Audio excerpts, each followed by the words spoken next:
Yo, what's poppin', everybody? I want to welcome y'all back to the No Level Cap podcast, and I want to introduce y'all to the crew. We got the Black Daredevil and the best actor in Austin, Texas, Terrence Flowers. What's going on, Terrence? Man, it's been a wild week. I'm not even gonna lie. This week it just feels like has happened like every single day, and I'm not gonna get into the details of it. But yes, sir. Man, I'm glad the week is over. Hopefully next week will be a better one. But overall, I mean, I'm doing good, and yeah, just based on today's topic, yeah, it's no, I want more chaos, bro. I want more chaos. I want like Superman to come to the planet tomorrow and punch somebody in the face and cause some more drama and nonsense. Oh, y'all thought I was a nice guy? No, this Injustice Superman. I want all the foolishness. Like, we already had a week full of foolishness. Like, let's just get some more chaos going, baby. Let's go. Next up, we got the living cartoon and the man with the golden voice, Rakeem Beck. What's popping, Rakeem? Man, another day. I would say another dollar, but it's Saturday, so I don't work today, and I didn't get paid today. So just another day. You got paid yesterday. That was yesterday. Today is another day. No way. I did not get paid. That is a good response to that, actually. Like, that was yesterday. This is today. Like, yeah, you're right. You are absolutely correct. And lastly, I am Sage Ashford, the man who won't shut up. Y'all know in the No Level Cap podcast, we talk about all the gaming, all the anime, all the nerd culture, none of the bullshit. But we back this week, episode 35, I believe. Yes, sir. No Level Cap, y'all know it goes live every Monday. If you prefer the video version, we're on YouTube. If you're a fan of the audio version, we're live on Spotify as well. We also put up bite-sized clips of our podcast on TikTok and on Twitter, so you can check us out wherever you want to see us. All right, so last week I opened up by saying sometimes I'll have an idea ready to go, and Terrence be like, hey, what's the idea? And I'll be like, something completely different than what you thought it was going to be.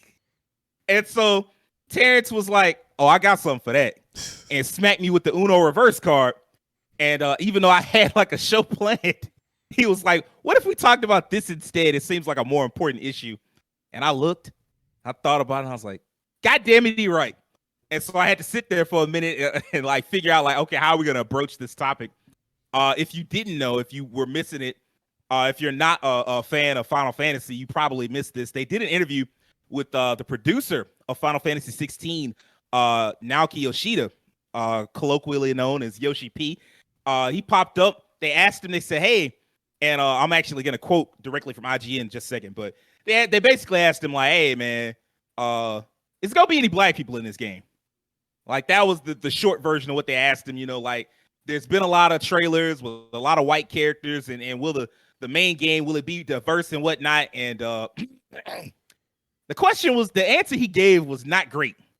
And that's not to say that the game won't be great. The game hopefully will be like everything everybody wants it to be, because there hasn't been a proper new Final Fantasy mainline game arguably since 2009.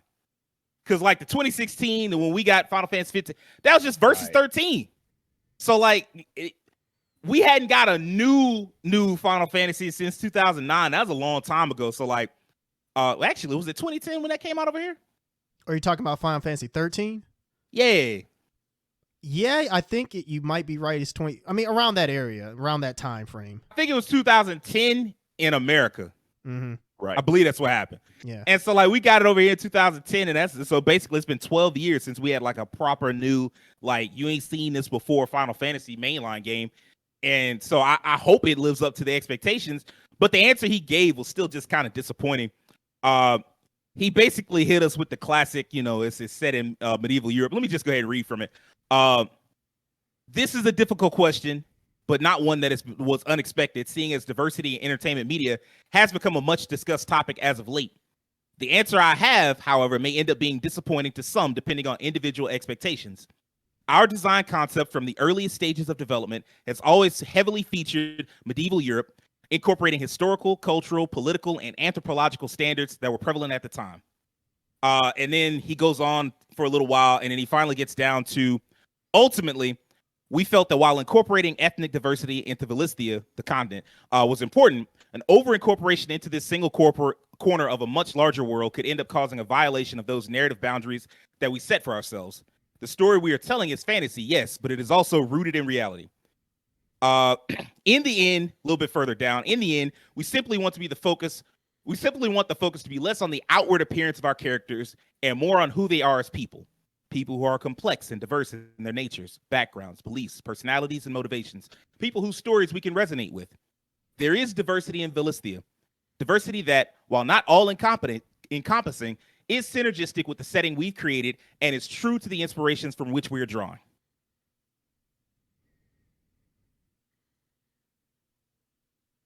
Y'all ever get tired? You know, like, is anybody else tired? Like the nonsense, like there's the story we are telling is fantasy, but it is rooted in reality. Okay, so I let me tell like a very quick story. Not even a story, just like some background info about me. When I was a kid, I never really thought about a lack of black characters, probably because there were plenty of them around, at least enough for me. Like I just needed like the one black character, and as long as they was cool, I was with it. So like I had, you know, in the Superman universe, it was Steel. I didn't really care about Batman that much, so it wasn't no black people in that. So I was like, whatever. Iron Man was one of my favorite characters. He had War Machine. I'm like, all right, cool. I got a black character. And so like I guess I just never really thought about it. But then like somebody tried to explain it was like, oh, you know, it kind of doesn't make sense for fantasy. You know, it's all set in Europe. It wasn't no real black people back then. And I was like, I guess. And then one day somebody was like, yeah, but if you can have dragons and you can have elves and you can have dwarves, then why not black people? And when I say I heard that and like something unlocked in my brain and I was like, holy shit, yeah, why can't you?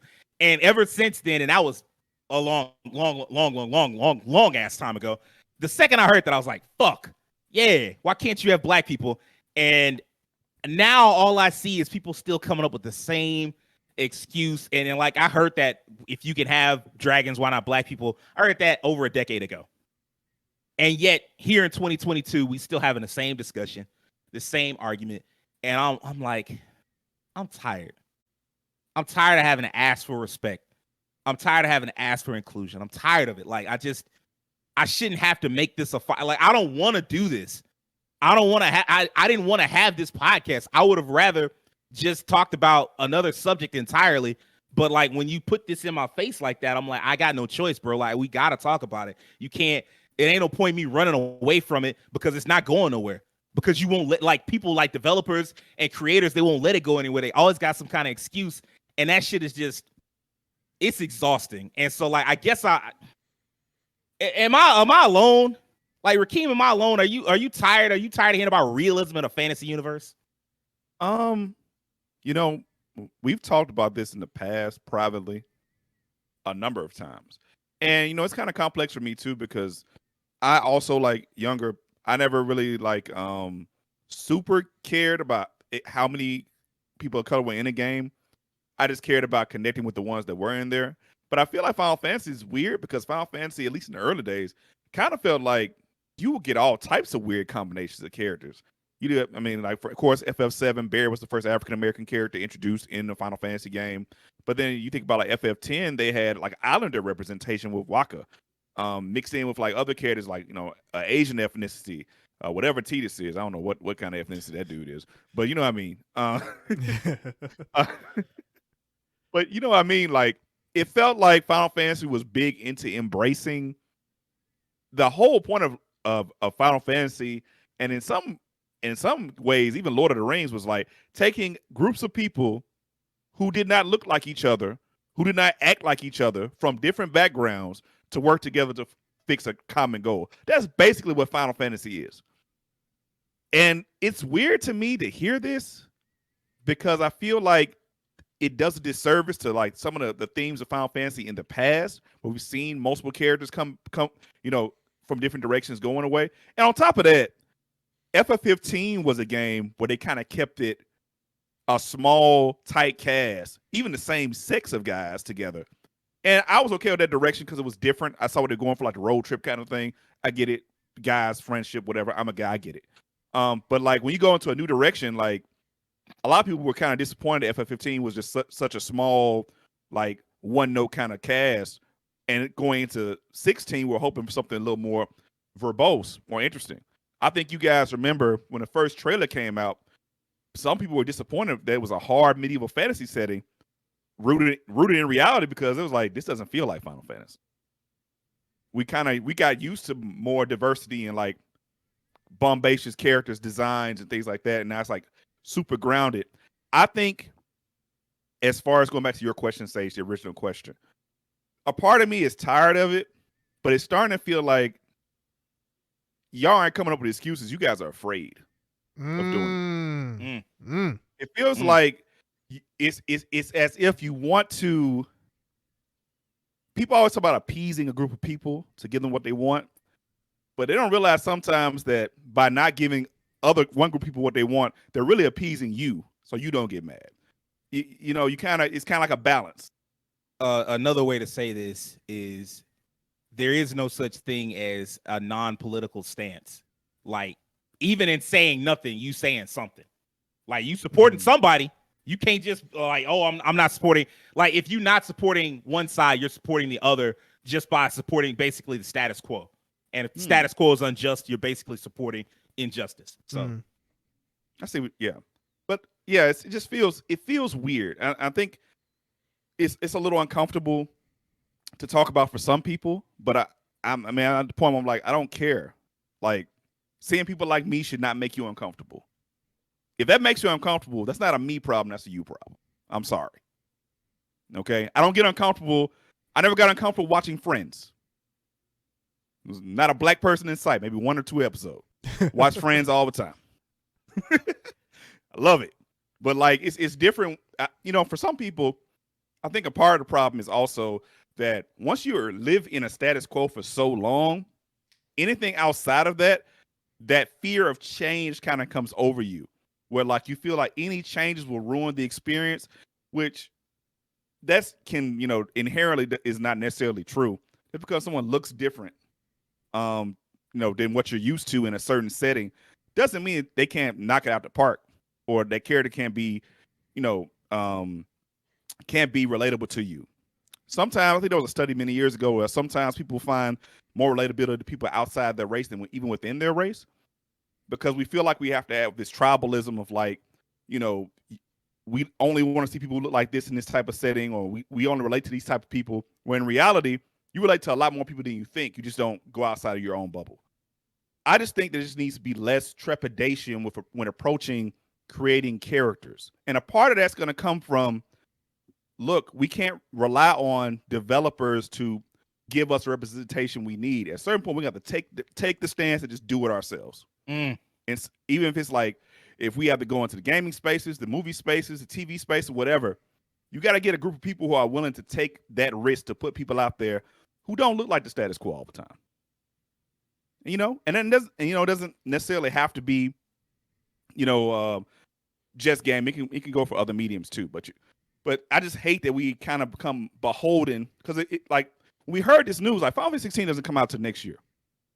And you hear this news now, like, we're still on that leash for like this bad taste in our mouth from this one spot until the game comes out next year. Yep. And there's no way they can fix it now. It's out. It's in the alpha stage. It's like 95% done. They said it was 95, so that's it. Like, yeah, and there's some people who said that they're actually not going to buy the game because of this, and that's just, you know, it's unfortunate. They're not wrong. Like, that's their choice. Am I gonna buy their money? Yeah, they can spend it how they want to. Like, am I gonna buy it? Probably. Like, I'm probably still gonna buy it because, like, I'm annoyed, but I'm not offended. Does that make sense? Yeah. Yeah. I think some people are gonna misunderstand and kind of like not know what you're getting at, but I do. Like, in terms of, I feel like the same way in terms of, I will more than likely buy the game, but this is just, it's just another instance of the same old problem that's happened again and again and again and again.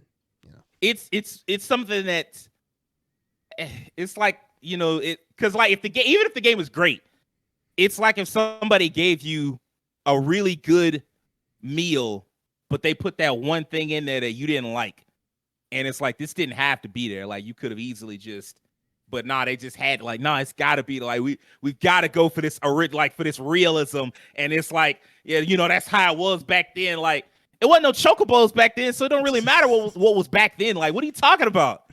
It wasn't no Bahamut. It wasn't no Ifrit. So like, just like the idea that you feel like, oh, well, you know, it's gonna make the rest of the world break down. Like, not really. Like, you thinking too hard about it. And I mean, like, I hate to say that because that's And a lot of times it's an anti-intellectualist stance, but like in this case, you're thinking too hard about it. No matter what you do, this world is not real. And so it would be better to be inclusive than not. And the sad thing is, and I didn't actually read the quote. Like I had seen parts of the quote, but I didn't read the full quote until I was like reading it to y'all. And the sad thing was like he was aware. He was very aware of it. That was the thing that pissed me off. Like as I was reading the quote, I'm like, fuck, you knew what you were talking about. Like it would be one thing if he was like kind of clueless about it. Like, oh man, he anticipated. Yeah. That's what got under my skin. I'm like, I'd be damned. Like if you didn't know, if it was like, oh, diversity, I mean, it's set in Europe. It really wouldn't make no sense to, if he had that kind of bewildered, would I still be tired? Yes. But for you to like anticipate it and know what was going to happen and still be like, yeah, but nah, like that's what gets under my skin. I'm like, all right, fuck, like this, it didn't have to be like this. Terrence, are you tired, man? Like, are you tired of these arguments? Because these arguments feel kind of like circular and endless. Yeah. Just to make sure, were you done, Rakeem? Because I know we kind of went like. Oh yeah, you guys had such a good part of the conversation. I was enjoying listening to it. So you go ahead, Mr. Flowers. Just want to make sure. So this idea that black people break immersion, just man, it's just so rough to hear. And you know what? This isn't even. Sure, we're talking about like black people in the fantasy and sci-fi and like the representation there, but this also kind of extends it to like a colorism issue too, because there are other people in this world who are also of darker skin. I mean, you have Southeast Asians, Middle Eastern people, you have Indians. There are many people in this world who are like people in South America. You have people who have darker skin complexions. So not only are you ignoring black people, but you're ignoring them as well. And just this idea that you can't have people of like darker color in a game that has like giant chickens and floating like white plushy looking things like the Moogles. It's just like, what are we doing here? And even we really need to get rid of this idea that black people or people of color didn't exist in a certain time period. It's like we didn't just magically just poof out of nowhere.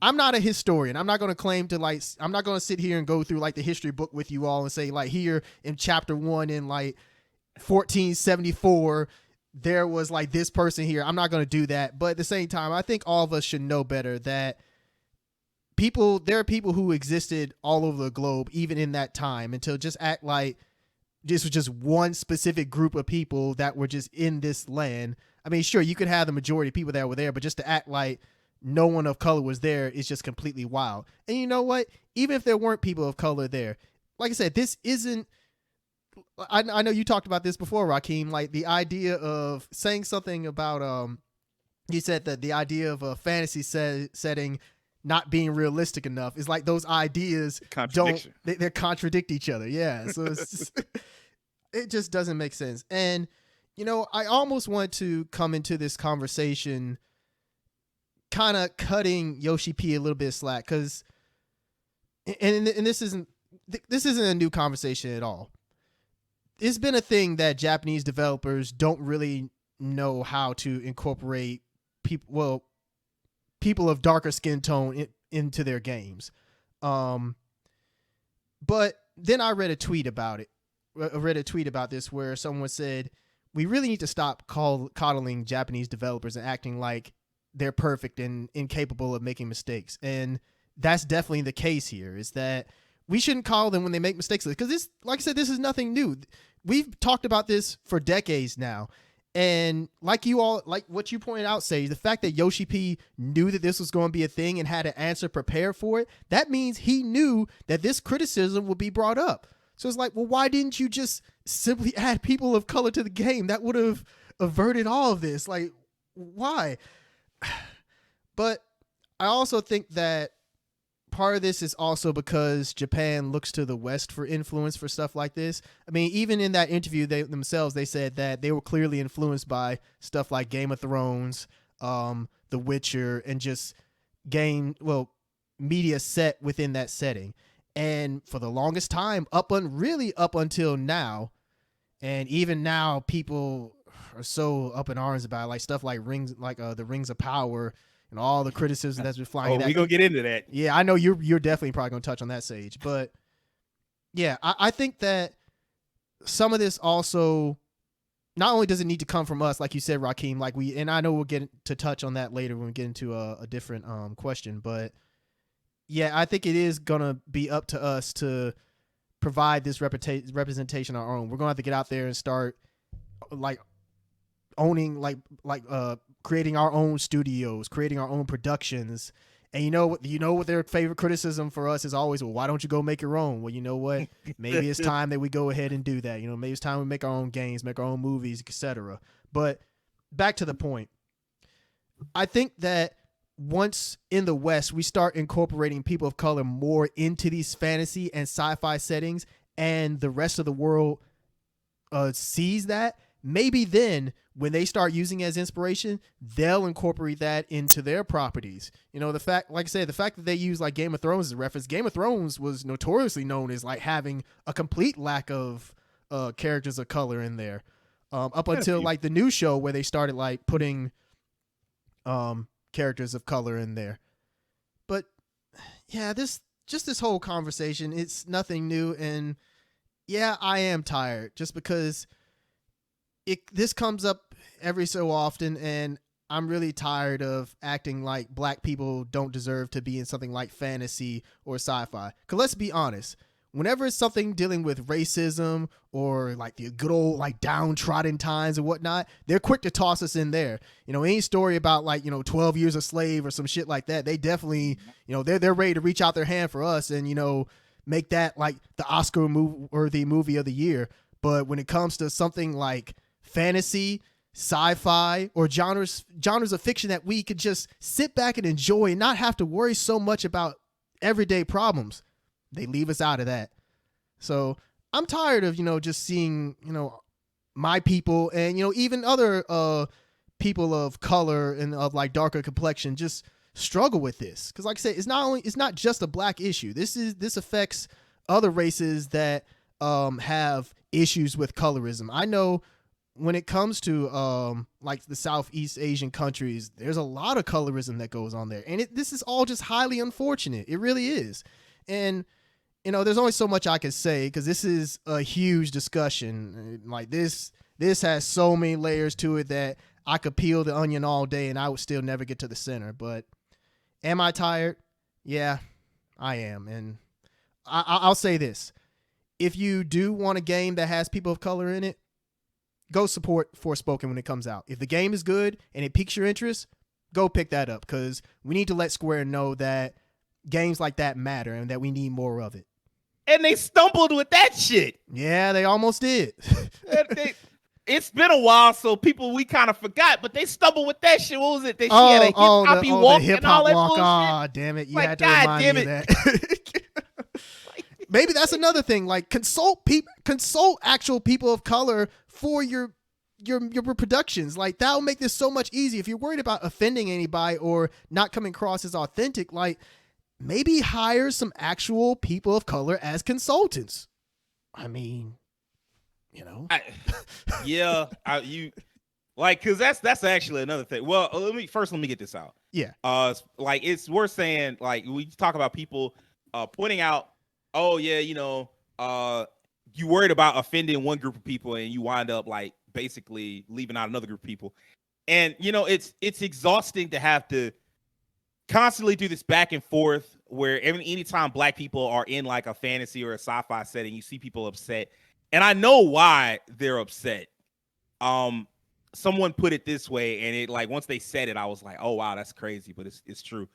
The people that would be upset to see black people in any kind of fantasy setting, it's because fantasy is their escape from us. Mm-hmm. That's the truth. And so they don't want to see us there. Mm-hmm. Like when they get that, they're like, oh, well, I don't have to worry about, I don't have to think about them, and that's fucked. It is. And you know what else it is? This is why when you look at Hollywood and when you look at a lot of games, you get the same cowardly, stale ideas that you've seen a dozen times before, and they don't go away. And It's because you don't want to try something new. Anything that's out there that's new to try, too scared to try because you worried about who you might offend, who you might piss off, who you might scare away. Like, and then like the game come out and everybody like, oh, this is kind of like, I feel like I played this game before. It feels mid, or I feel like I've seen this movie before. Like it's the same idea. Like they did this 5 years ago or 10 years ago. Like, yeah, of course, because they're afraid to try anything legitimately new. And I'm not saying that just putting black people in will completely change it, but it is a new element, and the more new elements you think of, the more new things you're willing to try. A couple other things, or one really big thing. I know Terrence mentioned like he wasn't a historian, and I'm not either, but I'll say this: they had boats back then. You know what I'm saying? And we know what they did with them too. Christ, I wasn't gonna say that. I wasn't gonna go there. Stop. But they had boats in the 1600s, the 1500s, like the Middle Ages. They had boats. Like people, they did naval trades and shit like that. And so like there were black people in Europe. There were black people everywhere. Like don't let them tell you we wasn't everywhere. Don't let them tell you that, because everybody was everywhere. Like you did travel. And so like it wouldn't have even been that hard, because like all you really needed was one black character. If you said, oh, this character is from this country, and you barely develop that country, you just say it's basically in, like a sun-kissed land over there, deserts, and, like he's darker skinned and this and that, and you just made him part of the protagonist group, that would have been it. Everybody would have been like, oh, okay. That's kind of what Attack on Titan did. Well, anybody who's seen it now, you know what I mean. It's not really, well, whatever. I mean, like, it ain't got to be perfect, but like, at least try something. Like, at least put forth an effort. And the other thing I was gonna say, as far as like Japanese developers, I normally do give Japanese developers a pass, because like they live in what is mostly a monoracial country, right? Yeah. And it would be one thing if you in America doing some shit like this, I'm pissed and I'm not buying your game, like flat out, like fuck you, I'm not. It's like, oh, there were no black people back then. Like, hell no, you know what you're doing. But like when you in a country where you don't see black people, you don't encounter black people on a day-to-day basis, then I am more apt to give you, a little more leeway. But then like for him to have that statement kind of in mind already, like, oh yeah, I know this is a big topic and I'm sorry, but I'm about to disappoint the fuck out y'all. I'm like, all right, fuck. Like now I'm not giving you no slack. Now I'm like, all right, bro. You knew what it was. And so like everything that come on you, if anybody decides not to buy your game, that's what you get. And I don't care like if it's non-black people that decide also like, yeah, that's fucked up, I'm not buying your game. Oh well. If that causes a problem for Square, oh well. Because like that's what you should have known ahead of time, instead of just being like, oh, but I got to keep the purity of the land. Like, why? That's so weird, because Forspoken is also out and in a fantasy setting. You know what? Part of me, she's. No, go ahead. I was gonna say, part of me wonders if they felt like because they put out Forspoken, this would get a pass. I really wonder if, like, you know what, you black people, you people of color, you got your game over here, let them have this. Yeah. Well, part of it is, first off, she got isekai'd. Well, yeah, like she's not from that land, Keem. They isekai'd her. Like, I know. She's from New York. Because, like Terrence said, if it ain't something to do with some bullshit, they don't want us in there. Like, they don't want us in no cool fantasy shit. They want us in all the slave bullshit. And and this is connected but disconnected. I gotta say it. Like, look, any type of story where racism is the main antagonist, I don't want it no more. I'm sorry. I'm tired of it. Like, racism can be an element to like included in like black stories, but like any more black stories where racism is the primary antagonist, I don't. Fuck that. What's up? Just real quick, that's kind of what's stopping me from going to see the Emmett Till movie. It's like, do I really want to see this, man? It's like, I know this story. I don't want to. No matter what side they come at it from. What do you say? What do you say, Rakeem? They've already had movies about this story. Yeah, it's like, I don't want to see that again. I really don't. But yeah, that's it. Yeah. We got to go in there and re-traumatize ourselves, or else we not real black people or some bullshit. Yeah. I don't know. Like, but I'm not putting up with it. And like, you can't make me deal with this nonsense. Like, I deal with enough as it is every day, going outside and God forbid going online. It's enough of that as it is. So like, I'm any more stories where like put me in a superhero costume or put us in superhero costume. Black Panther, yeah, fuck yeah, I'm going to see that. Any type of fantasy shit, put us in that. Sci-fi shit, somewhere in the future, fucking with aliens and all that. Star Trek, fuck yeah, put us in that. But any more of this shit, you say what? Shout out to Zoe Zaldana. We're gonna bring that up later though. You right. And you're like, now I will say this. To some extent, I kind of wonder, is it even worth it? Because it feels like so often the best they can do in these situations is some type of tokenism, right? And like, even when you brought up Barrett was like a stereotype. Oh, he definitely was. You know what I'm saying? Like, he come up in there, he got a. You say what? It took 20 years to fix that. And they still didn't fully fix him because his hair is still effed up. So it's like, they didn't give him real black hair. Come up in there and it's just, we all out here just, it's always some nonsense. Me and Keem was watching some shit the other day. We was watching Kamen Rider, like the new one, Kamen Rider Black Sun, and they had a black character in that. And I'd be damned if in the second episode he appeared once early on, and it was like, okay, cool. But then he appeared again, and for whatever reason, it was like some hip hop beat came on in the background. I'm like, what the fuck is this? Audience, for everyone talking, it was the 70s. It was funk. It's still racist, but it was funk. Just for clarification. There was no reason. It was grounded in reality. I'm on the scene and a beat popped on. I'm like, I was just like, I didn't tell Keem to cut it off, but we definitely had to stop for a second because I was like, what the fuck is this, Keem? Like, this is. He was groovy, bro. What you mean? I'm tired of this. Like, you just a turkey. Do y'all see what I'm talking about? Like, so many of these characters, like, they'll put them in there and it just be like some fucking token ass character. And I'm like, what's the point? Like, Keem, do you see where I'm coming from? I totally understand where you're coming from. I mean, this is a weird. We've also talked about this, Sage, and we can talk about this today. We had hella diversity back in the 80s and 90s. Like, that was a big thing. But a part of that diversity was tokenism. And when I was a kid, I was like, oh, okay, this is the mandatory black guy. He's a mandatory black guy. And it hit all genres. Was it Kwame from Captain Planet? And, he was the leader. So he was the leader, though. So you literally have a character named Token in South Park. Token in South Park. I don't know why we let that slide, but it is what it is. Zach from Power Rangers as the Black Ranger who used dance kung fu. Oh, man. Still rock with it because I took what I could get back then. I was a kid. I was like, look, we got something. He came in there with the original lean with it, rock with it. He had to move. Like, what are we doing? I thought you was fighting the monsters and shit. I will say that, like, it's interesting now.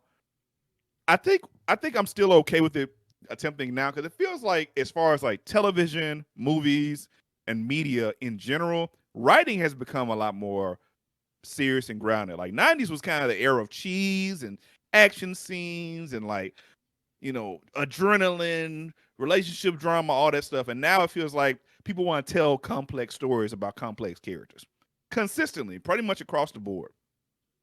So I would love to see a story told in a game or movie or television. I mean, let's be honest, there are stories being told about black people in television and in movies. This gaming is kind of starting, just really kind of getting into that. Like, I remember, what was it, like a decade ago? There was like this big hullabaloo Sony had for like this, having a black protagonist in this one game they made. It was like an RTS third-person shooter where you like created the territory as you were fighting, and it just never got off the ground. It just wasn't reviewed well. And I remember back then I was like, man, that's unfortunate. It was like, I forgot what it was called. Yeah, but, now I don't want to know what you're talking about. I remember specifically because it was like a game where it was like sci-fi. You would go on these planets. It was like RTS and a shooter. You would make buildings and stuff as you played and stuff like that while you were playing. And they had black protagonists. They were pushing. I was like, this is a game with a black protagonist.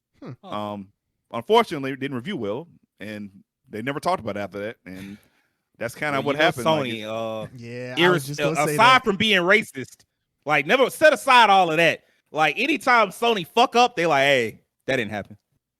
Like anytime they mess up, like they release a game and it ain't the hit that they want to be, if it ain't the critical like got darling, they'd be like, hey, ignore it. They hit you with the neuralizer and they just act like everybody's just supposed to forget. Yeah, because like with Days Gone, didn't Days Gone like actually sell well?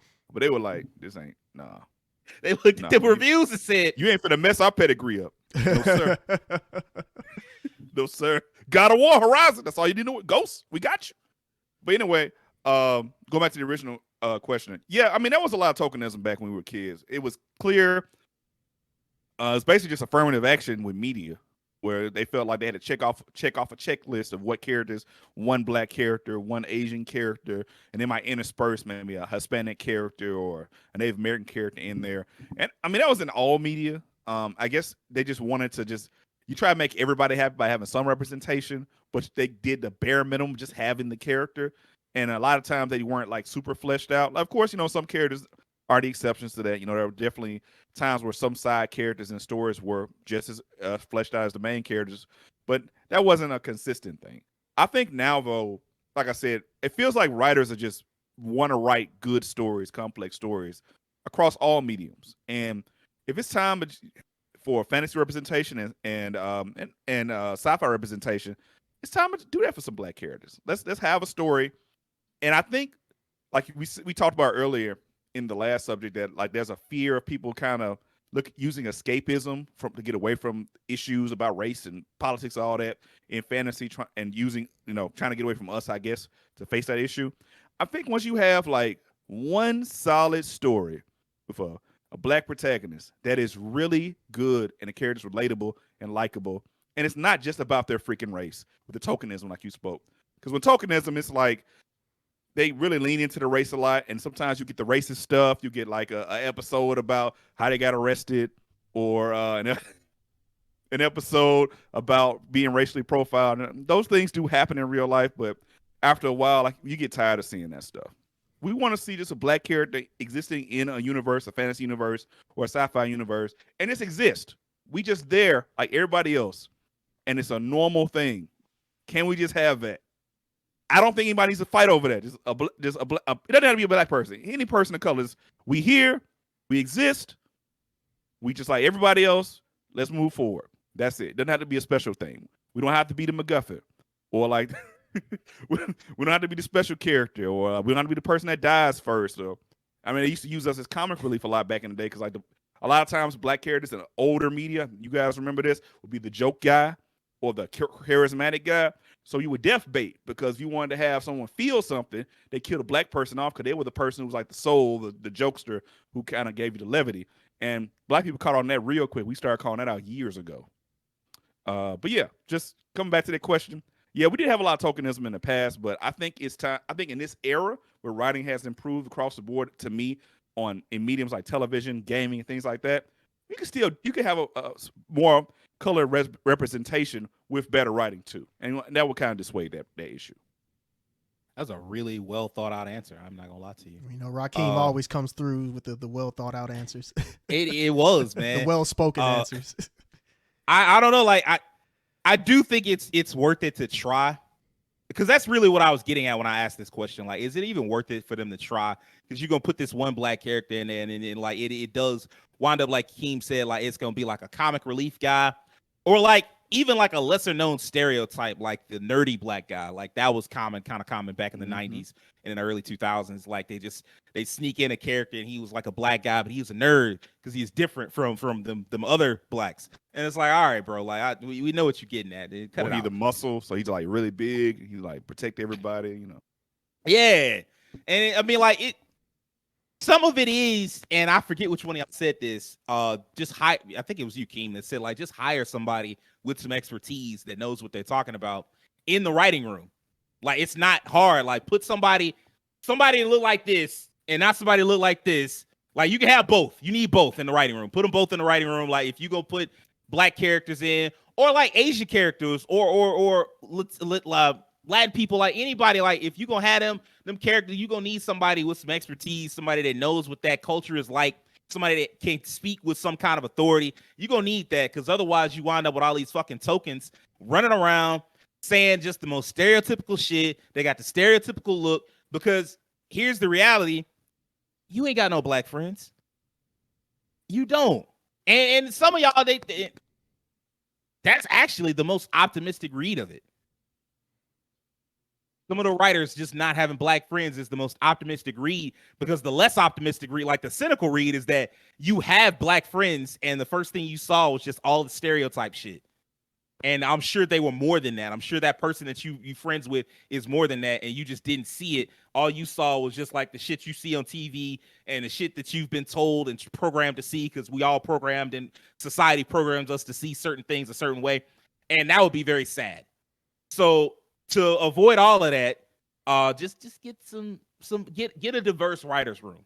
You know what I'm saying? Like, it just don't make no sense. All these tokens running around, being the same character over and over. Like, it's got to stop. It's got to stop. Like, you know, like, because Keem was right. Like, back in the 80s and the 90s, definitely in the 90s, I remember Masked Rider, for whatever reason, just had like a mixed family. They adopted hella kids for no reason. I'm like, what the fuck is going on? Like, why does this family look like this?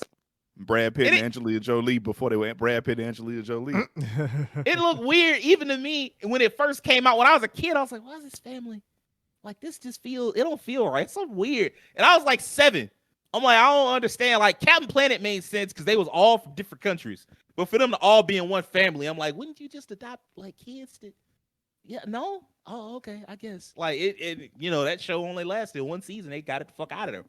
And I don't know, like, I would like to just get more stories that feature black characters, or, you know, it's just a diverse cast in general. I'd like to just have a cast that was more diverse and didn't just have to include one character that was of that race. But I mean, I know that we're not always going to get that, so I would prefer just to, like, if we can't get more shows that are black, which we should get both.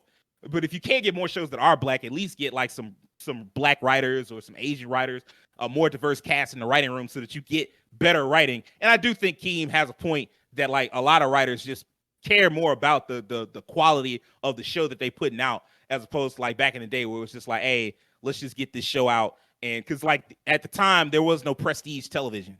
It was just TV. Like, we just gotta get the shit out. 24 episodes a year, insane schedule. Let's just get the shit out. Terrence, how do you feel, man? Like, how do you like feel like it's the tokenism, like when they do write black characters, or when they write really any non-white characters? Do you feel like it's just like hella tokenism, or is it not that bad? Are we exaggerating? So the way I'm going to come at this is less about the tokenism, because I think Rakeem kind of spoke on that pretty well, and I don't really. My joke was going to be, you know, here comes Rakeem with his well-spoken point, and here comes mine with that's kind of like jumbled and like whatever. Hey, but that is not true. You are well-spoken, sir.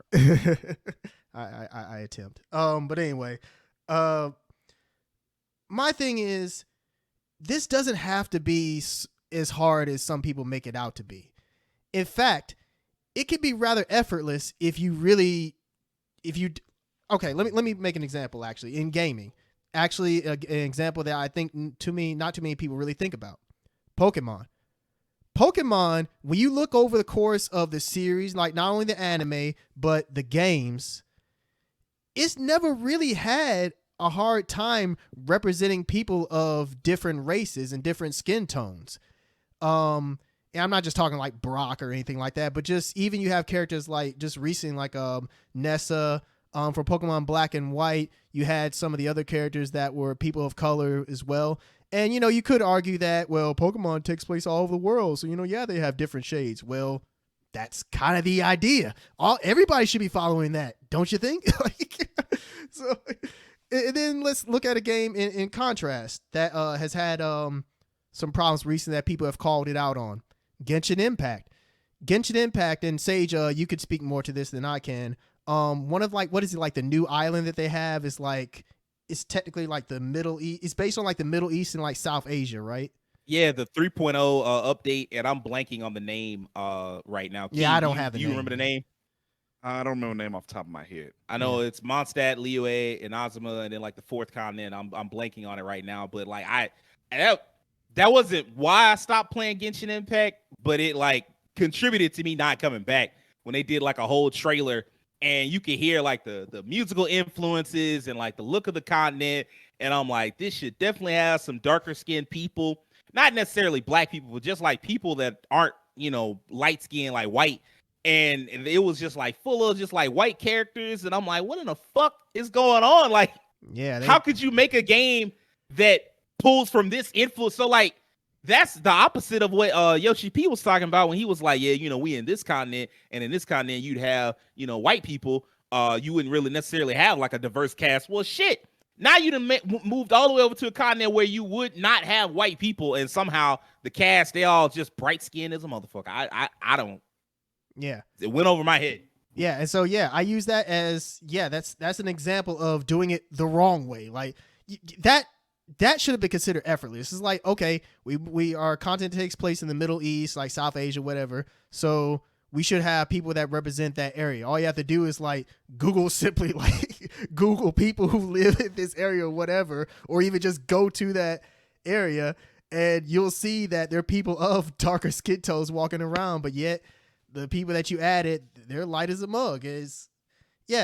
So those are just two contrasting examples of representation, I think, done effortlessly in the case of Pokemon, and representation in the case of bad representation in the case of Genshin Impact. But overall, and like I said, I'm coming less at this from like a tokenism perspective, but more about just like, is it worth it? Yes, it is. Short answer, yes, it's worth it. But part of my longer answer is media shapes how we see each other. And I know there was a comment on our Forspoken video that we did. What you got, Sage?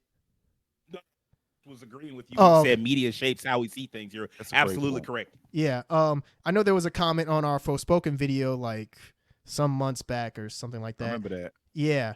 Where someone was talking about how they didn't feel like representation mattered. And here's the thing. Whether you want to admit it or not, how we see each other in the media shapes how we see each other in real life. If I only were to see people of my same race, black people, as like gangbangers, thugs, mischievous, people who just are always up to no good, guess how I would probably think of myself and other black people. That's going to slowly, like whether I want to or not, it's slowly going to creep into my mind and affect how I view other people.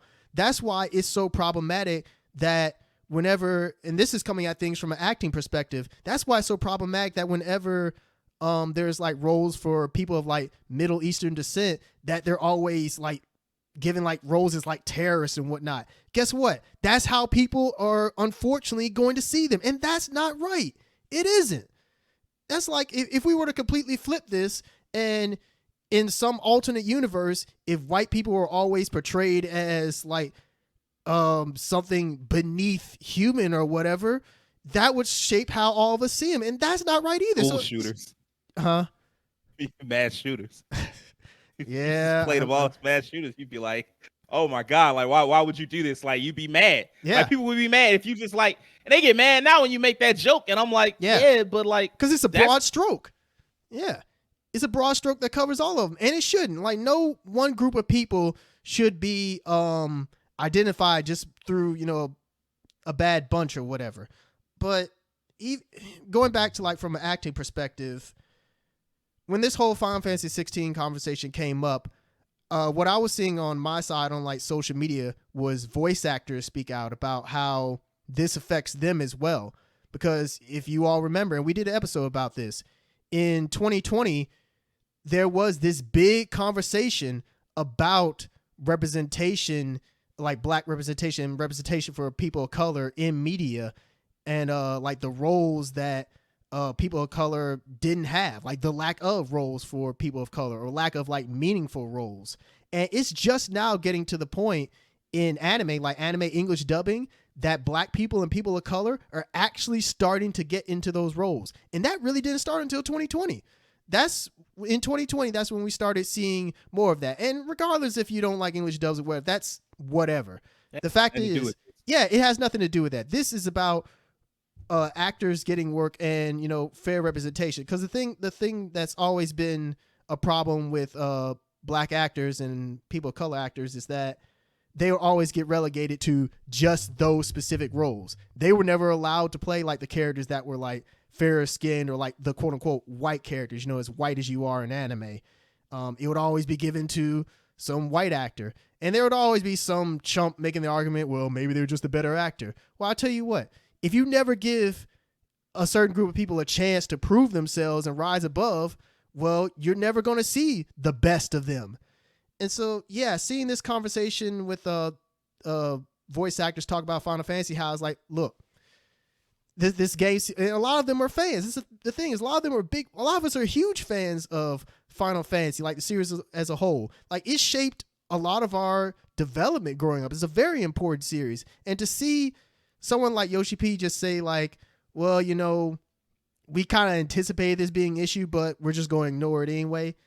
It just isn't right. And it's just something like that just makes it harder for people of color to get roles in those kind of games. Because in a game that now we know isn't really going to have people of color in it, guess what? You're probably not going to have many people of color doing the voices. So I'm kind of condensing the issue. There's a lot, like I said, this is one of those things where there's so many layers to it and there's only so much I can say. I don't want to go on forever, but at the end of the day, is it worth it to do all this? It is worth it because things deserve to get better. That's just really how I feel about it. Like, things deserve to get better. So overall, it is worth it. And we definitely should try. And it shouldn't be like this hard thing that people say like, oh, I got to include people of color in my game. I got to include black people. Oh, this is such a drag. It's like, it should not feel that way at all. It really shouldn't. And if it does for you, I don't know, like, should they really be creating? Like, if it's that much of a problem for them, you know? Yeah, I don't know. Like, that's not even like a touch grass issue. It's like you need to start talking to more people in the world, man. Just, you need to get out there and go beyond your keyboard, go beyond your computer screen, start getting out there and talking to people of different backgrounds. Learn more about people outside of your bubble. I mean, that'll allow you to grow and craft even better stories.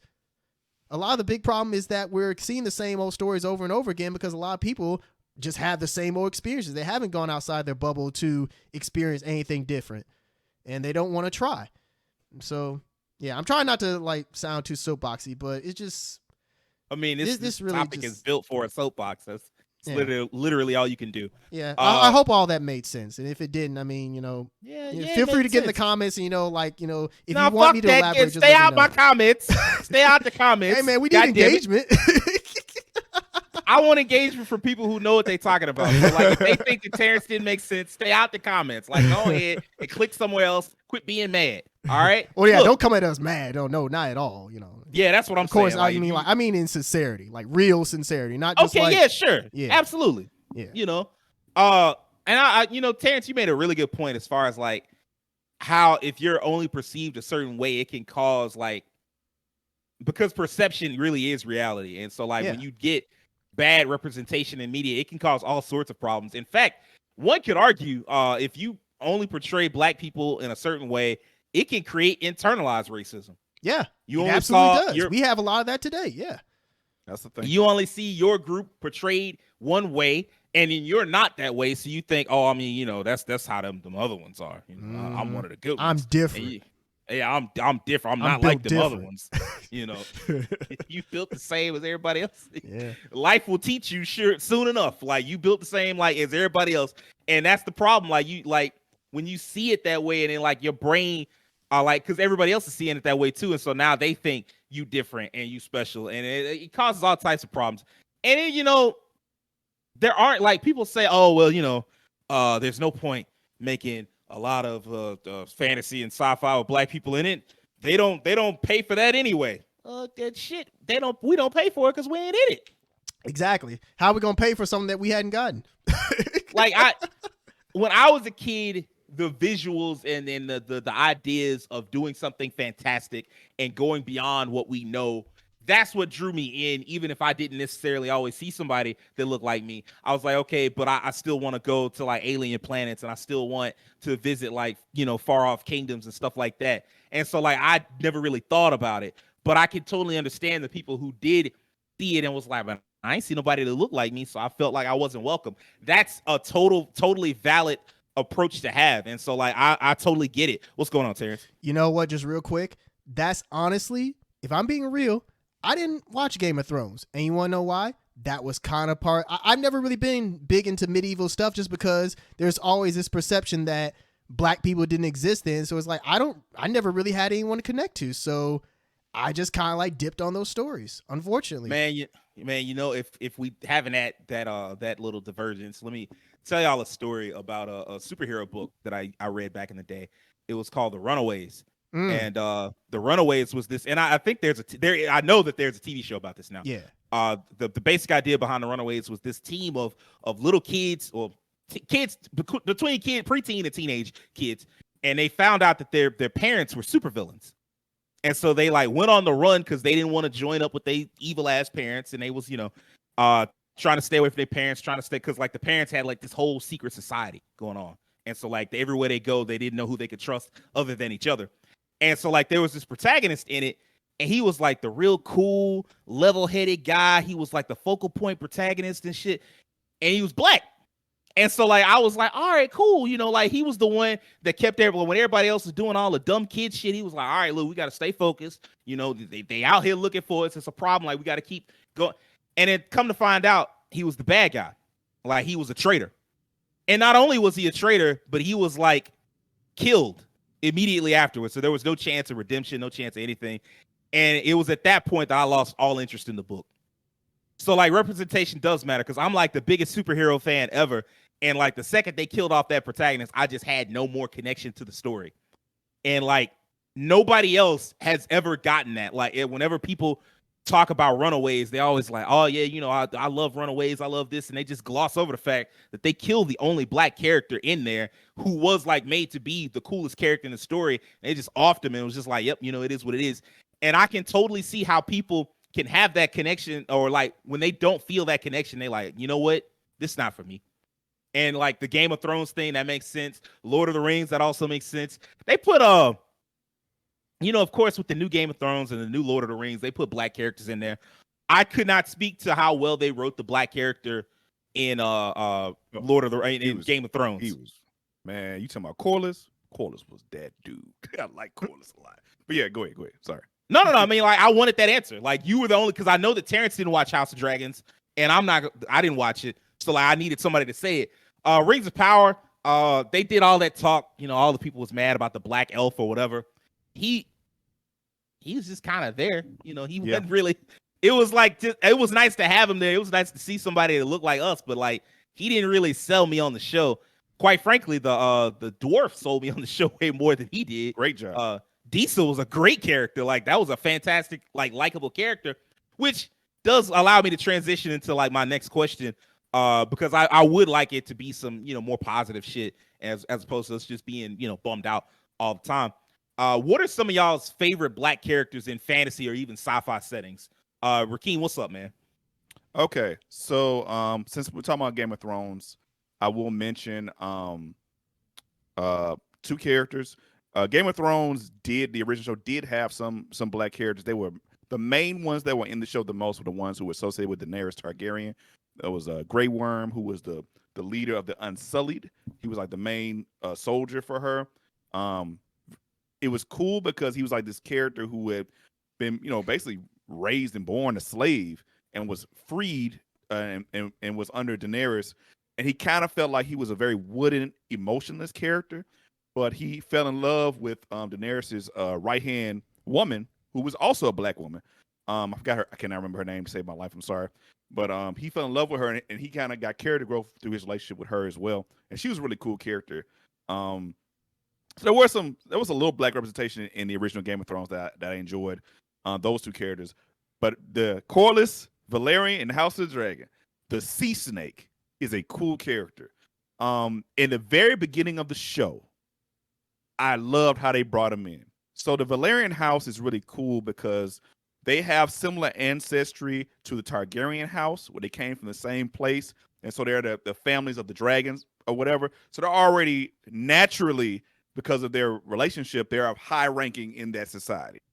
And Corliss is a cool character because he was a member of basically the king's council, and he dealt with everything dealing with like trade and stuff on the sea, because he was the sea king. He had a domain on the sea. He handled issues going over there. And when he was introduced, they were all talking on the council, and he was not playing games. He's like, look, we got somebody attacking us from whatsoever. We need to take care of this. And they would nobody. The king didn't the king in this story. He's a good character, but it's his name Viserys. He's one of those. He's like a super peaceful king. He didn't want no war, no fighting, nothing. So he kind of was a hands off kind of guy. And Corliss was like, no, we finna deal with this. If I gotta deal with this myself, and he did. What you about to say? No, I just wanted to ask, like, is that the character that they were trying to build like a spinoff around? Yes. Oh well. Yeah. I'll take that. But at least we get some kind of, Yeah. So I really enjoyed his character because he had this air of, I know what I'm talking about. He was in a very strong position in the show. He also, he kind of had this underpinning with which everyone, if you're talking about dealing with the Song of Ice and Fire, all of it's about basically every group trying to get closer to the kingdom and attain the Iron Throne. Every group has some kind of play where they want to get involved with that. And he was no different, because in this story, his wife was the one who originally should have been the queen of the kingdom, but Viserys got it because she was a female, and they had a vote between her and Viserys. And in that world, the male heir is the one that goes. And if there's not a male heir, they have to go to a vote. And because of traditions, they typically take only the male heir. And it's funny because the actual king didn't even want to be king. He never wanted to be king. He would have gave it up to her, but this is how their society was run. But anyway, really enjoyed Corliss. I just wanted to bring him up as one off the top of my head. Another one I wanted to say, I was going to say the character, but I was going to say, I forgot the Zoe Saldana in general, because she's just a sci-fi queen. Yeah, she's a queen of sci-fi. Yeah, definitely. You're right about that. Gamora, she's the lady on Star Trek. She's in Avatar as well. If we're gonna talk about representation, I'm gonna give it up for her because she representing out here. She doing it all. She blue people on one side. She on green people on she the on other. the bridge. She on the bridge of the Enterprise, and she's hanging out with the Guardians of the Galaxy. That's pretty much the whole pantheon of sci-fi you can think of. In every level of sci-fi, she is there. Oh, that's pretty cool. She need to be a Jedi. Yeah, that'd be it. That covered the whole thing. Speaking of that, Rosario Dawson playing Ahsoka. Oh my God, can I think? Ahsoka, thank you. Ahsoka, yeah. Which is sad because I freaking love Clone Wars. My brain froze for a second. That's pretty cool. I actually really liked the live action rendition of Ahsoka when it was introduced in The Mandalorian. I didn't know how it was going to translate because, we go from animation to live action. Sage can attest to this. It doesn't always translate well. Mm. But I think how they got her as an older Ahsoka, wiser, removed from the Jedi influence, Jedi Council, become more of a gray Jedi, more of a neutral kind of character. I think she did a good job. And the fact she's getting her own show, she's going to be able to flex her wings a little bit and get that protagonist role that, to be honest, she's always been in these kind of side roles for years and years and years and years. This is a lot of work she's built up for a long time. I'm glad she's becoming a lead. So I got a shout out to Rosario Dawson playing Ahsoka. I cannot wait to see what the Ahsoka show looks like because I just want to see more Jedi stuff. One more. This is just me personally. Chris Tucker in The Fifth Element as Ruby Red. Man, I can't even call it a stereotype because he was so he was a different type of outlandish. It wasn't like a stereotypical like black outlandish that we're used to. Like he was very over top as like a hyper futurized celebrity who was like basically kind of like a social media personality before that concept even existed. He was always on a video camera. People were watching him live all the time. He's performing all the time. He's doing interviews in real time all the time, which is a really cool concept. And man, Chris Tucker back in the 90s was a force to be reckoned with, boy. Man, everything he touched was just comic gold. He had great timing in that show. He had a lot of energy. He's kind of the king of a support role. Like he's just the best like supporting actor you can think of. Fuck. It's kind of sad he never got a super leading role, but it's almost like he was too good at being a supporting actor.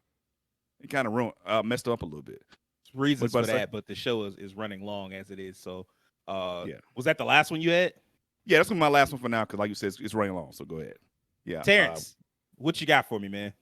So I'm only just going to name a few. The two recent ones, and I'm going to come at this more so from like an animation and gaming perspective and less like live action, just because I play games and watch animation more than really live action stuff, so it is what it is. But two recently that I thought were really well done and shows that you can make black characters and not have them be stereotypical, but be really interesting characters are Mel and Echo from Arcane. Mel was such a great character. Just not only was she just the fact that she was a royalty and I can't remember, like, was she considered royalty? Well, she was in a position of power. I'll put it that way. The fact that, first off, it's a black woman in a position of power. I mean, if we're talking representation, if black men get bad representation, I mean, black women have it much, much worse. I just want to let that be known. But yeah, Mel, she was an excellent character, and I really enjoyed her in the show. She was really complex and had a lot going on for her. Echo, man, Echo is so cool. When I saw Echo as a kid, I was like, I think he's fine. But then there was an episode where he was like in his teenage years. It's like, yo, Echo is that dude. The fact that he was like the leader of his own little squad and everything, and he's so smart, like, that's dope. It just, I just really enjoyed both those characters in Arcane. So, shout outs to Riot for making them and just not having them be stereotypical in any way. And the other two characters I'm going to mention, they're not, in the realms of like fantasy or sci-fi technically, but I will say that they were very important characters for me. One is, especially this one growing up, Static Shock. Seeing Static Shock in his own show, he's arguably one of the most relatable characters I've ever seen on television. Just his whole story, just the fact that he looked and just his issues, they were something that I could really connect with. And seeing him every single week, it just brought a smile to my face. And last character I'm going to talk about is Lee Everett from the Walking Dead video game, the Telltale Walking Dead game. Great. It's not often that you get a black father figure in games, let alone one that's done as well and acted as well as Lee Everett. His whole arc that he went through each episode was just fantastic. And you could say that maybe there are little stereotypes with him, having been, a convict and whatnot, but he grows from that. And it's just an amazing journey seeing what he went through and how things end. But yeah, those are the characters that I've seen that just I thought were really well done in terms of just black characters in media. Superheroes I was wanting to stay away from, because if I did, it would be a while, and it is like we are running late, so I will kind of speed through mine. One that I really fucked with was Vivienne from Dragon Age Inquisition, the Lady of Iron herself. She was such a badass. Like, she was like this official court queen, like court like mage that they sent down to like basically make sure that you wasn't fucking up too bad. Like, they wanted to have their own part of like the political, like they wanted to have the Inquisitor's ear, and so they needed somebody around. And she was just such a cool character. She was like really powerful, really great like appearance. Like, hats off to like great design, smart, politically savvy, and like really just too good for you. Like, as a character, like you, like, because everybody else, it's a BioWare game, and part of the appeal of BioWare games is like, hey, I'm gonna fuck one of y'all. I don't know who. I'm fucking somebody. But Vivienne was like, well, whoever you fucking, it won't be me, because I already got somebody. And it just had you like, she was bad, but I'm too bad for you. So it's like, damn, I'm about to save the world. So they ain't got nothing to do with me. She curves you. You can't even, I think you can like hit on her once, but she like basically just kind of laughs it off, and then that's it. Another one, and this is we'll switch over. I mean, like, it's not a black character, but like from Africa, Bayek from Assassin's Creed Origins. That man is goated. Like he was just great choice. Yeah, he was such a great character. Like he had so much personality. I didn't like that was my first time getting into Assassin's Creed, and I didn't know what I was gonna get into. And just to see him be so compassionate, not just for his family, he loved kids, he cared about his wife, he truly loved his wife. Probably one of the only really emotional, like not emotional, but like sexually tense scenes in video games that just felt like actually real sexuality and not something that was written by like a fucking 13-year-old trying to like titillate other 13-year-olds. Like the relationship he had with his wife, it was like steamy. I was impressed. I'm like, holy shit. Okay. He's just all around a well-written character. Like he was driven when he needed to be and compassionate when he needed to be. And I fucked with that heavy. And just seeing, even if you're not black, just seeing like a darker skinned character go around doing cool shit like that. Choice. And then the last thing I'll say is Star Trek Strange New Worlds. I got to give the hats off to them. Just nice seeing black characters in space dealing with alien shit. They had 2 black characters in there. The Dr. Mbanga. He needs to speak up, but he cool though. And Uhura, also really cool, really smart. Like, you know, she's kind of unsure of herself. Like, hats off to them. They didn't try to go down the all the stereotypes that wouldn't even make sense in space. She was just like kind of unsure of herself. She super skilled, super talented, but she, you know, not even sure she should be there. And I'm like, okay, yeah, I'm fucking with this heavy. Like the way they were developing that character, like great. All 10 episodes, really well done for both of them. They had their own plot lines, and hopefully I get to see more of them in future seasons. So I'm looking forward to that. Rakeem, do you want to say something? Yeah, I had one I just got to say. Since you mentioned Star Trek, Jordan LaForge from Next Generation. Just being not only a person of color, but also handicapped, and like he wasn't defined by it, but you know, they integrated it very well into his character arc. He was very intelligent, he did his job well, he was well respected. It was nice to see that when I was a kid. Like, wow, this guy's in a high ranking. You know, he's just as important as all the other characters. I'd like to be like somebody like that one day. That is a great addition. I didn't say Geordie because I'm still working through Star Trek. I'm on like season 1. I'm like towards the end of season 1. There's a lot more to go, and season 1 is, from what I understand, the weakest season of them all. So I don't really have like any strong opinions about any of the characters. Picard's kind of a dick, but now I don't really have any opinions yet. So like but like I'm glad that somebody that has watched more of the series was able to bring him up. Last question, real quick. The way the question was worded was, when do we get more black-owned studios? And I guess what I would like to, like, I'm going to ask y'all that. And then if you know any, like, major studios that you'd like to big up, or, like, not even major, but just, like, any studios you'd like to big up, I'd love to hear from y'all. For me, real quick, there's the creators out there working on the manga. What is it, Saturday AM? Like, it's, like, basically like a black, well, not necessarily black, but just, like, a diverse, like, almost Shonen Jump type thing. And I'm really digging like what I've seen from them. I haven't checked out too much of it, but every time I see it, I'm like, okay, yeah, this is dope. And so I want to get into that. And other than that, I want to see not just black video game studio, because Terrence brought this up a while back. I don't want to see just a black studio. I want to see a AAA black-owned studio, because like that's the concern. Like that was the concern when that rumor came out about EA working on a Black Panther game, and I'm like, I know who's going to develop that game. Like, I don't know the name of the person, but like, I'm like, if that game doesn't have black people at every level, like the writing, the chief development, the look of the characters, like it's going to need black people at every level, because if it doesn't have that, we're going to be able to tell.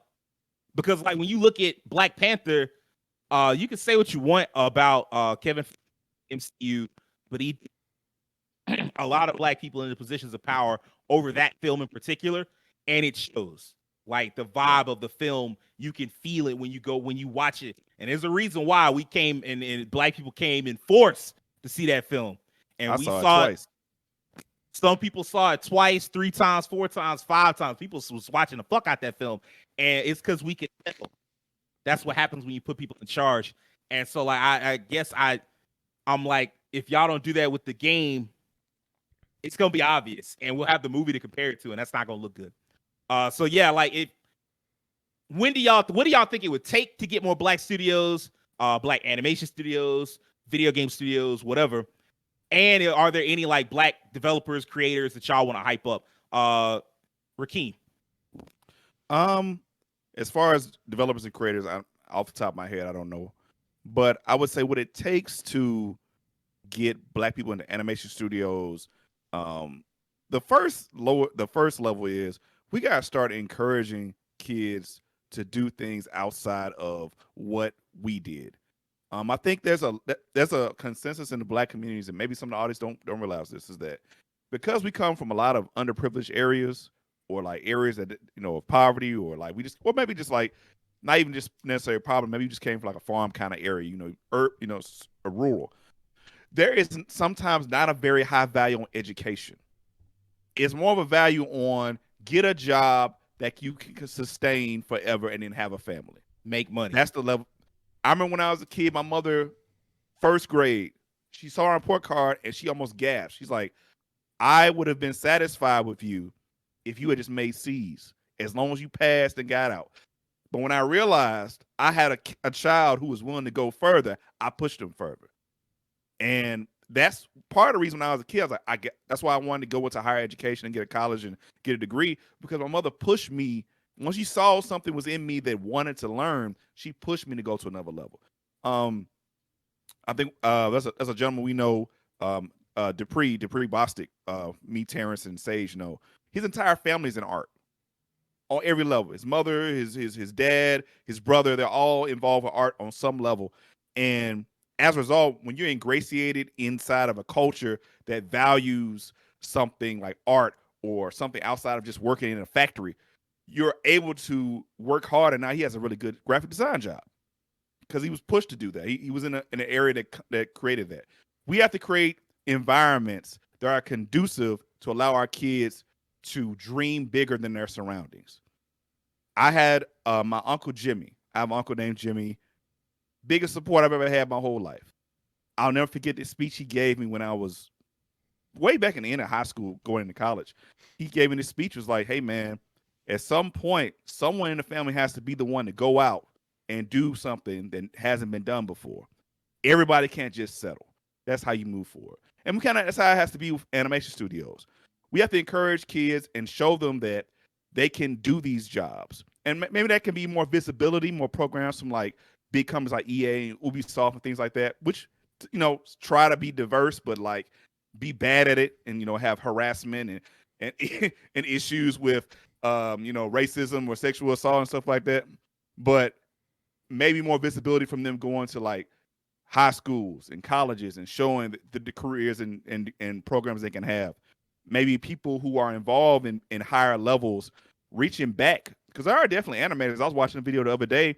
The combat animator from God of War was black, and I thought it was dope. I was like, "Oh man, this is really cool." It's really cool. He's at that level, such a high-profile game. You see somebody black in there. I want to see more of that in the future. And sometimes it starts from the lowest level, encouraging the next generation to try new things, and also, just people in those positions already or who have gotten there, kind of reaching back or explaining how they got there, or like being open to giving those opportunities to other people as well. I know a lot of companies these days have like diversity groups, or they have somebody who's the lead for getting more diversity into companies. More things like that would probably be more helpful. And as far as like on the base level, some stuff you wouldn't think of, for instance, like the Webtoon app is an app that people create manga and just release it, but anybody can put it on there. So somebody might get their start just drawing their first manga on Webtoon or one of these free websites, just trying it, just having an opportunity. That was a series of great answers as expected. Man, you not lying about like how they sometimes they'll try and then they still fail. Like I remember there was and this is, I'm gonna keep it super brief, but and it's kind of a sad story, but there was like this dude over at Ubisoft. I believe he was like trying to like do like outreach. I believe he was in charge of like outreach or whatever. And I like actually reached out to him during 2020, and he was like a black dude, and he was like, yeah, if anybody black wants any advice on like what to do in gaming, like how do you want to break into gaming, like what are you interested in, like just talk to me. And so I like messaged him, reached out to him, and he was like, yeah, you might want to get in through this and try this type of shit. I was like, okay, cool. And then like within like a month and a half, he got like pulled into like a lot of like sexual harassment type shit. And I'm like, fuck like it every time. Like, why can't people just do good and be right? Like, I don't get it. Like, it's just sad. Like, I was like, man, I thought I had like a dude I could like go to and talk. No, none of that. Terrence, like, what do you think, man? Like, is there a point, like, what do we get more black-owned studios, and like, what does it take for us to get more black-owned studios? And are there any like games or like studios that you want to shout out? So I think it's starting to happen. Excuse me. Not just with games, but with just media overall, where, I mean, we're just some names that I have. Just, I mean, of course, you have people like Tyler Perry, who owns his own studio in Georgia. Shout outs to, you know, Kev on Stage, who has his own app where he's doing content there. Anthony Mackie, I believe earlier this year, he announced that he's opening up a studio in New Orleans to start doing productions there. Yeah, that's he's doing dope. It. Yeah. So there's a movement that's happening.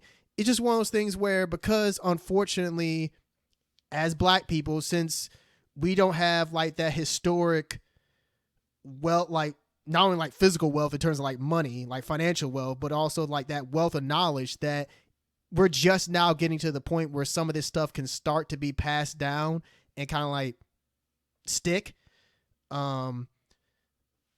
Yeah, and you also have a lot of people of our generation who are starting to go out and do, like you said, Rakeem, do like the greater things or do the stuff that's more off the beaten path.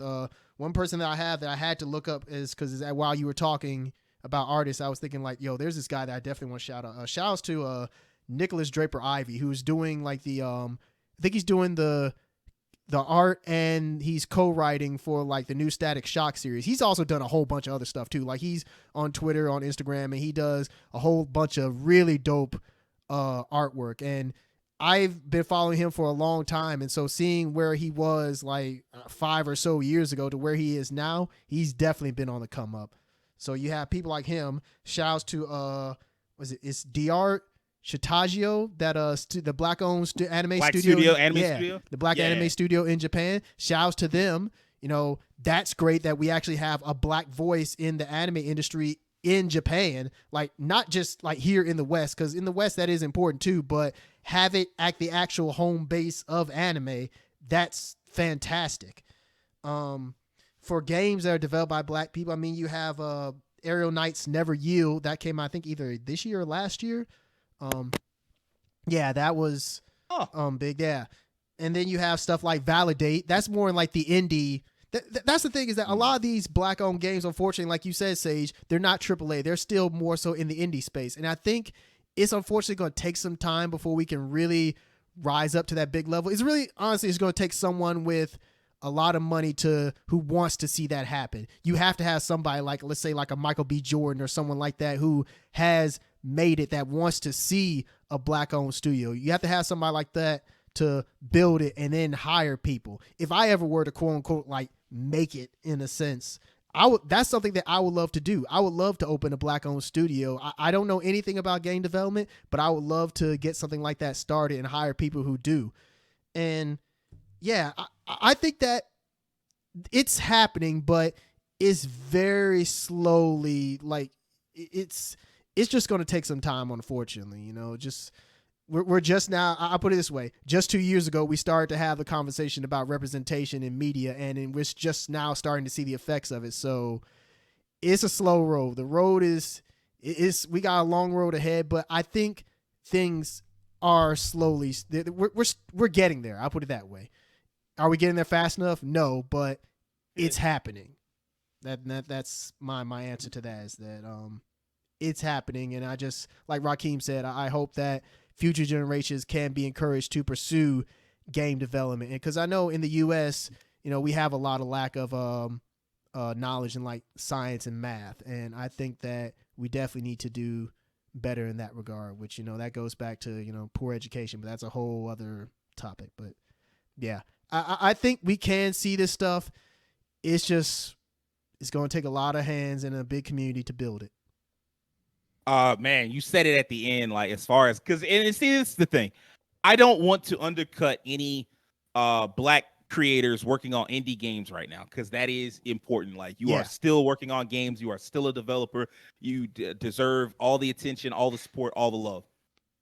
But there are people, and I hate to say this phrase, but it is technically correct.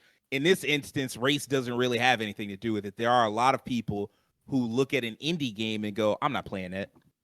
Like, if the budget ain't in the several millions, they're like, I'm not playing that. I'm not. And it doesn't really matter how good the game is. It's unfortunate. And like, another half of that is part of the thing that defines a game as being AAA is marketing. How much was spent on marketing? And so, like, if the game isn't being properly marketed, you can forget it.